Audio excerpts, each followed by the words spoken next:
I never thought one text message would change my entire life. But the night it happened, I was sitting alone at my kitchen table, scrolling through emails, trying to convince myself everything was finally settling down. Then my phone buzzed, and that illusion collapsed in seconds. It was a screenshot of a family group chat, one I wasn't in. They were planning a $60,000 correction party designed to publicly humiliate me. They wanted revenge for something I didn't even do. But here's what they didn't know. They were using my credit, my identity, my name to fund it all. And when I discovered who orchestrated it, I stopped being the family fixer. I became the one who would destroy everything they built on my silence. I never thought one text message would change my entire life. But the night it happened, I was sitting alone at my kitchen table, scrolling through emails, trying to convince myself everything was finally settling down. For once, I felt like I wasn't carrying the world on my shoulders. But then my phone buzzed, and that illusion collapsed in seconds. It was a message from my cousin, the same cousin who hadn't spoken to me in 9 months. The same cousin who only remembered my number when someone in the family needed something handled quietly. She sent 3 words that made my stomach tighten. "You need this." And then a screenshot followed. A blurry image at first, but once I zoomed in, my entire body went cold. It was a family group chat, one I wasn't in. They were planning something. Not something small, not something petty, something expensive, something humiliating, something targeting me. There were messages about a $60,000 correction party, messages about fixing the embarrassment I caused, messages about how public shame might humble her. And there, right there between laughing emojis, my name, written like a joke, written like a problem they needed to erase. Written like I wasn't a real person but a liability. I didn't know whether to laugh, cry, or throw my phone across the room. Instead, I sat there, completely still, as realization crawled up my spine like ice. They wanted revenge on me. Revenge for something I didn't even do. But this wasn't new. My role in the family had always been predictable. I was the fixer. The responsible one, the one who kept secrets, the one who quietly paid debts no one acknowledged, the one who smoothed things over whenever someone else caused a disaster. They had used me as their human shield so often that they forgot I could choose not to stand there anymore. And now, they were planning a correction party to punish me publicly. A $60,000 event designed to teach me a lesson. Whatever that meant. The worst part? They were using my name to secure deposits, my credit card, my digital signature, my stored authorization profile with vendors I had used in the past. Someone in the family had access, someone close, someone who knew exactly how I worked, how I paid bills, how I managed events. And the minute I saw the authorization form, I knew exactly who it was. My mother. My mother who spent years telling everyone I was difficult. My mother who turned my accomplishments into hers and my mistakes into legends. My mother who cared more about appearances than people.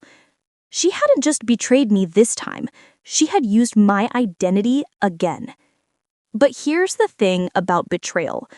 After the 10th time, you stop breaking. You start calculating. I looked at the $60,000 worth of reservations, deposits, and signed agreements under my stolen name, and instead of panicking, I felt something unfamiliar spreading through me. Power. I grew up believing loyalty was a type of love, the kind that didn't need to be earned, just accepted, no matter how damaging it felt. And for most of my life, that meant being the family buffer, the fixer, the one who kept secrets. The edges, when everyone else carved new cracks into the walls. My mother used to say I had a calming presence. What she really meant was that I stayed quiet. invisible, convenient. So when they blamed me for something I didn't do, something that nearly ruined my job, my savings, and my sanity, it wasn't a shock. It was just the final straw. The moment everything snapped wasn't loud. It wasn't dramatic. It wasn't some screaming match or broken plates on the floor. It was quiet, disgustingly calm. It happened when my mother stood in my doorway one morning, pretending she came to check on me. She wasn't good at pretending, the kind of woman who performs emotions like she's auditioning for an award she'll never win. And she said it. 5 words. 5 stupid, poisonous words. You should just take the blame. She said it like she was offering me tea, like she was giving me life advice, like ruining my reputation would be nothing more than a small, forgettable sacrifice. That morning, I realized something important. They didn't want peace. They wanted control, and I was the only one who ever gave it to them willingly. Not anymore. The accusations they were spreading weren't harmless. They were calculated, designed to isolate me, make me desperate, make me pliable. My cousin, the one who always had a jealous streak she tried to hide behind fake compliments, had started the rumor. My sister amplified it. My mother validated it. My brother laughed at it. And all of them expected me to sit there, embarrassed, swallowing the shame they handed me like medicine. I remember standing in the living room that day, staring at the framed pictures they loved to display, the perfect family moments, birthdays, graduations, holidays, fake smiles glued onto real resentment.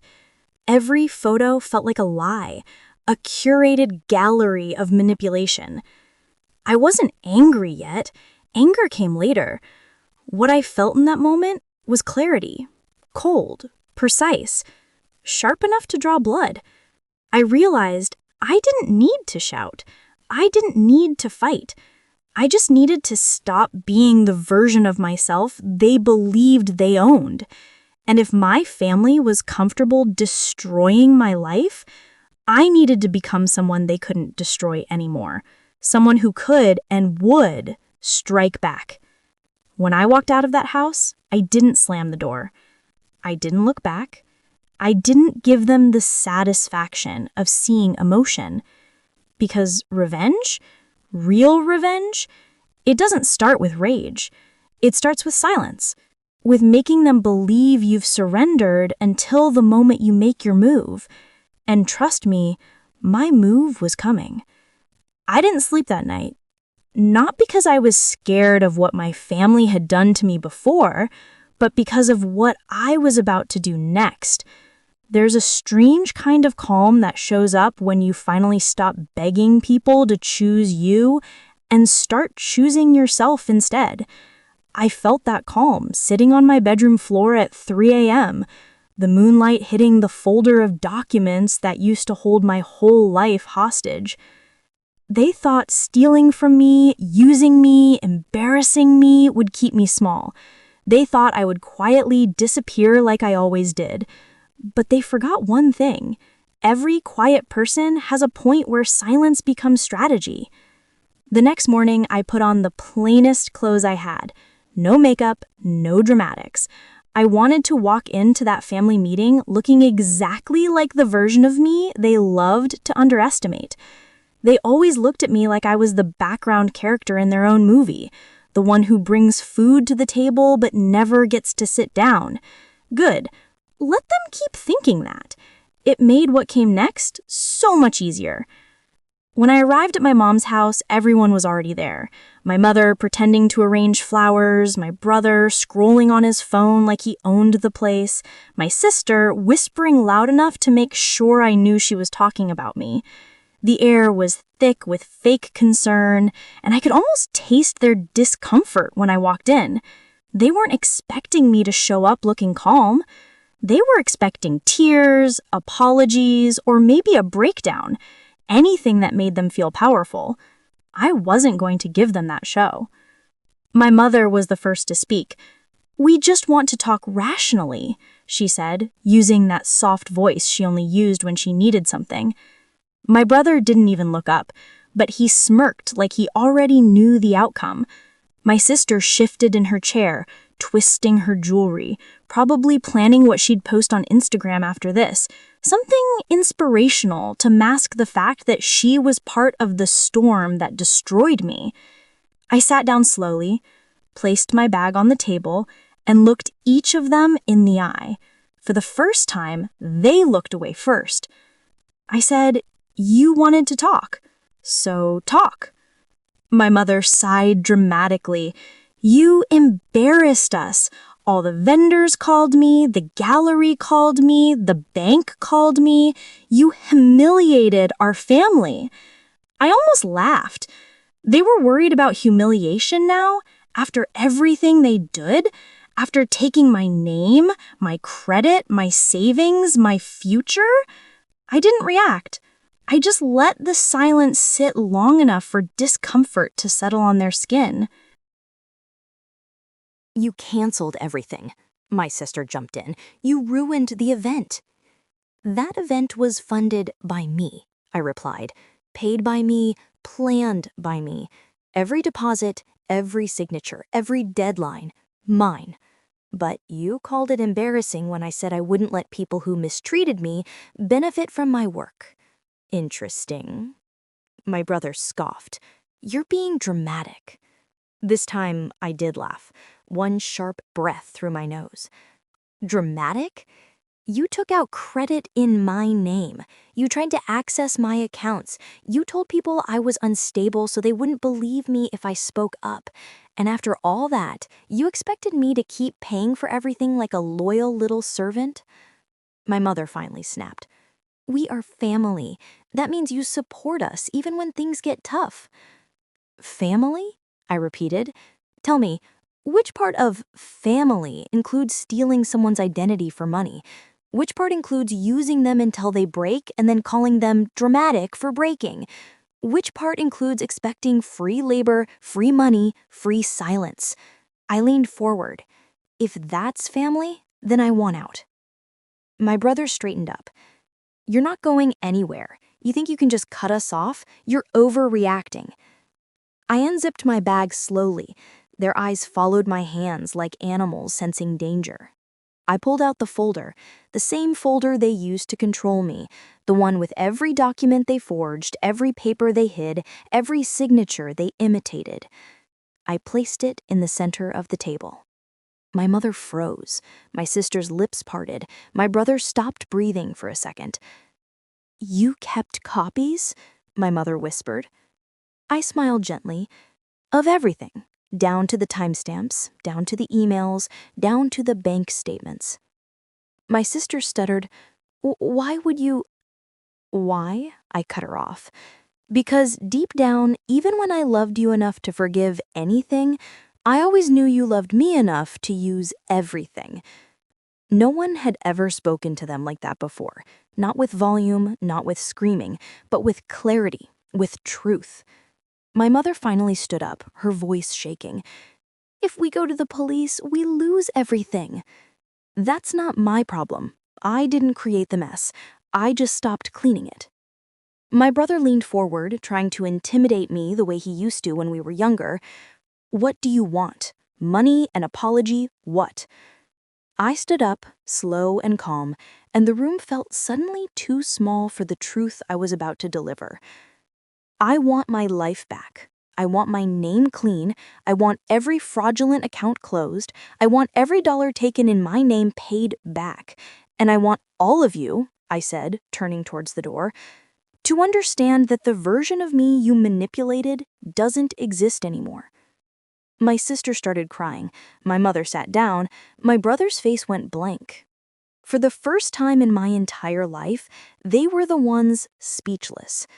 I walked toward the door while they sat paralyzed by the possibility of losing the person who held everything together for them, me.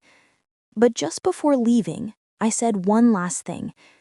"You should have treated me better, because now I'm not scared of you.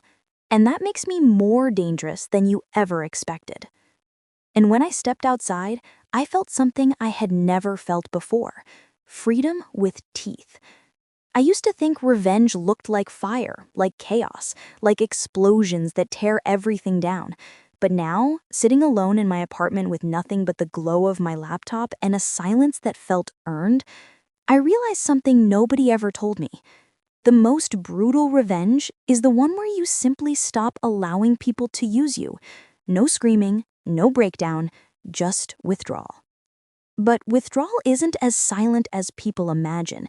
It creates an echo so loud it shakes every person who once built their comfort on your silence. And that's exactly what happened that night. I got home late, hands still trembling from the confrontation that should have happened years ago. My pulse wasn't racing because I was scared. It was racing because my body was learning what freedom feels like for the first time. When I opened my door, my phone was already vibrating. 3 missed calls from Mom, 5 from my brother, 1 from the auntie who swore she never takes sides, but somehow always found mine to be the wrong one. Then the voicemail symbols popped up. I didn't even press play. My phone automatically started it. His voice was shaky. He never shook. "Can we talk? You didn't have to do all that. You're going to ruin everything. Please don't do anything stupid." I actually laughed. A quiet, bitter laugh that came from a place in my chest I had ignored for years. Stupid? No. Stupid was thinking I'd continue being their scapegoat forever. I placed my phone face down and opened my laptop. All the tabs were already prepared: documents, screenshots, timelines, receipts of everything they'd stolen, every transaction they'd made under my name, everything they blamed me for. And the thing is, I wasn't planning to expose them originally. I just wanted freedom, distance, a chance to rebuild myself without the constant weight of people who treated me like their insurance policy. But they didn't want peace. They wanted control. So I gave them the one thing they never expected: a mirror. I drafted an email. Not dramatic, not emotional, just factual. Every detail, every date, every lie they sold as family loyalty. Then I stopped, because before I clicked send, something pulled me back. Something so unexpected it froze me. A message from my brother. Not a voice note this time, a text. "If you go through with this, you'll destroy me." 4 words burned in my chest. You already destroyed me. But instead of sending that, I deleted it. I didn't need dramatic lines to win. I didn't need the last word. People like him destroy themselves the moment you stop participating in the narrative they built. So instead, I turned my attention to the one thing that truly scared him: evidence, documentation, truth. The kind of truth people try to bury under family matters and keep it between us. I clicked on a folder labeled "For Later." Inside it were 52 files, screenshots, account histories, statements, every single thing they did under my name, thinking I would never fight back. They underestimated me. They always did. The final document was the one that sealed everything: a contract with my forged signature. My heartbeat slowed, not from fear, but from clarity. This wasn't just selfishness. This was criminal. And they expected me to stay quiet? No, not anymore. I attached the folder to the investigator who'd been asking questions for weeks. For a moment, I hovered my cursor over the send button, not because I doubted my decision, but because I wanted to savor the moment where the cycle truly ended, the moment where the version of me who tolerated everything finally died, and the version who rose from it finally breathed. Then I clicked. Send. A tiny, soft, whoosh sound filled the room. It was the quietest sound in the world, but it was the loudest victory I'd ever heard. I didn't expect the silence to feel this heavy. After everything that happened, after exposing the truth, after dragging their lies into the light, You'd think I would feel triumphant, powerful, victorious. But the truth is, revenge doesn't land all at once. It unfolds in layers, slow and deliberate, just like the people who pushed me too far. The morning after everything blew up, I woke up before sunrise. For a moment, I didn't recognize the stillness in my own chest. No tension, no panic, no guilt. Just a strange, unfamiliar quiet. Like my life finally shifted into a new frequency I'd never heard before. I made coffee, opened the balcony door, and for the first time in years, I breathed without thinking of anyone else's expectations. My phone buzzed. Not dozens of messages like before, just one. A number I knew too well. I didn't pick up, not because I was scared, because they finally understood something I had been trying to tell them for years without saying a word. Access to me was a privilege, not their birthright. Every lie they built, every trap they planned, every twisted little story they spread, everything crumbled in front of them. Not because I fought louder, not because I begged anyone to believe me, but because I finally learned how to walk away with proof instead of pain. And that's when the consequences started rolling in. The investigation they thought I would be too afraid to report, it didn't disappear. It grew legs, climbed higher levels, found the people who actually cared about facts instead of family image. Every document they forged, every loan they tried to slip under my name, every attempt to use my identity like it belonged to them, it all became part of a file thicker than our family photo album. The funniest part? They always called me dramatic, sensitive, overreacting. But the truth wrapped around them tighter than any excuse they ever used. They weren't victims. They weren't misunderstood. They were caught. Fully, completely, undeniably caught. Weeks passed, and I didn't reach out, didn't check on them, didn't ask how they were handling the fallout, because none of that was my burden anymore. For once, the weight they put on me was finally sitting on their own shoulders.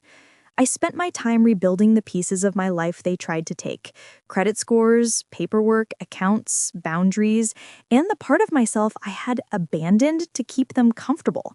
I got stronger, louder, smarter, and the version of me they used to control, she didn't exist anymore.